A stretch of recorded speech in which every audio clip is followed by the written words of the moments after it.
Hello guys, welcome to my vlog mga pet lover. Gawa ng napapansin nyo guys na wala ako dito kasama at nakita nyo na rin guys na iba na tawag ko sa inyo at nakita nyo na rin dyan sa baba na nag-iba na yung ating pangalan dyan. Gawa ng guys, wala rin ako maisip na content at bigla na tong content guys. Gawa ng nabalitaan ko, gagaling ko lang kasi sa school na namatay na pala yung ating dalawang inakay. Siguro guys yun ay kaya namatay na, nalamigan sila do sa kulungan. So guys,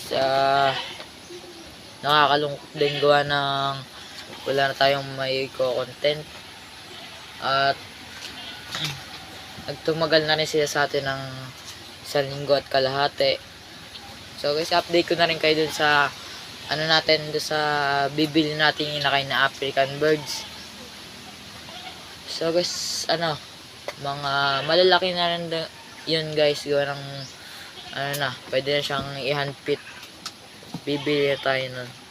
So guys, yun lang po.